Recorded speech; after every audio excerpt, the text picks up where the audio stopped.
పుంఖానుపుంఖాలుగా వార్తలు కథలను మనం చూస్తున్నాం.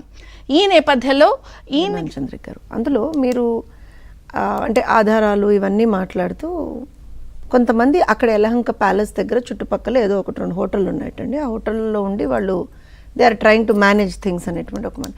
అసలు మీరు అక్కడ ఏం మర్చిపోయారు తెలుసా? అసలు జగన్మోహన్ రెడ్డి ఎందుకు యలహంక ప్యాలెస్కి వెళ్తున్నాడు?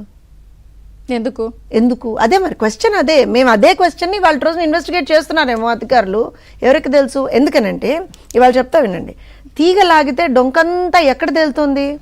తీగలు లాగుతున్నారు, లాగినా కొద్దీ డొంకంతా ఎక్కడ తేరుతోంది? వెళ్ళి యలహంక ప్యాలెస్ దగ్గర తేరుతోంది. ఎందుకు తేలుతోంది? ఎందుకనంటే ఇవన్నీ చిన్ని చిన్ని చిన్ని చిన్ని చిన్ని చేపలండి. పెద్ద సొర చేప అక్కడ కూర్చుని ఉందేమో అని డౌట్.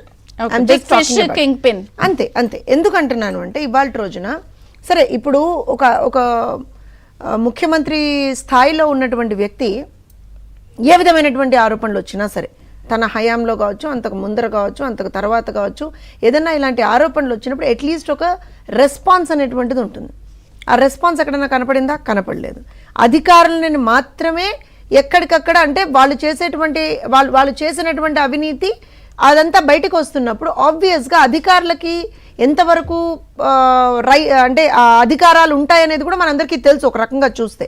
సో డెఫినెట్గా దాని వెనక ఎవరున్నారు అనేటువంటి దాన్ని అయితే ఇన్వెస్టిగేషన్ అవుతుంది. ఇంకోటి మీరు అన్నారు అసలు అంటే దీన్ని ఇంకేముంటుంది ముందర, జస్ట్ కేవలం ఇప్పుడు సాక్ష్యాధారాలు తీశారు, ఇంకా ముందు ఇప్పుడు పూర్తి స్థాయిలో అధికారులు ఫిక్స్ అయిపోతున్నారు కానీ వాళ్ళు దొరుకుతారని ఉందా? నేను ఒక విషయం, గతంలో ప్రీవియస్ కేసెస్ కూడా ఉన్నాయి కదా జగన్ గారికి సంబంధించి, ఆ ప్రీవియస్ కేసెస్ నేను అదే చెప్తున్నాను. నేను అందుకే I reiterate my point saying that ముందుంది మొసళ్ళ పండుగ. ఎందుకో చెప్తాను. ఇప్పుడు ఎప్పుడైనా సరే చంద్రిక గారు ఒక విషయం మనం బండ గుర్తులాగా ఎలా పెట్టుకోవాలి అని అంటే, తప్పు చేసిన వాడు ఎక్కడొక్కడ కొన్ని ఆధారాలను వదిలేస్తాడండి. ఓకే, వదిలేయకుండా ఉండడు. క్రైమ్ జరిగినప్పుడు వదిలేస్తాడు. ఎందుకంటే తప్పు చేసిన వాడు ఉండేటువంటి ఒక ఏమంటారంటే ఆ థాట్ ప్రాసెస్లోనో దేంట్లోనో అది అయితే ఉంటుంది. సో డెఫినెట్గా ఇవాళ రోజున చాలా చాలా చాలా విషయాల్లో ఎవరైతే మెయిన్ సూత్రధారులు ఉన్నారో, మనం బాబాయ్ హత్య దగ్గర నుంచి చూస్తే పాత్రధారుల్ని పట్టుకుంటూ ఉన్నారు, సూత్రధారుల్ని కూడా పట్టుకునేటువంటి ఒక పరిస్థితి ఉంటుందని ఆ రోజు నుంచి చెప్తున్నాం, ఇవాళ కూడా చెప్తున్నాం. ఇంకోటి ఏంటంటే ఇప్పుడు మా ప్రభుత్వం ఉందండి, అంటే కూటమి ప్రభుత్వం ఉంది.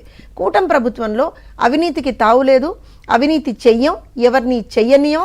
ఒకవేళ ఎవరన్నా చేస్తే వాళ్ళని లిటరల్గా శిక్షించేటువంటి ఒక పరిస్థితి అయితే ఉంటుంది. There is no doubt about that.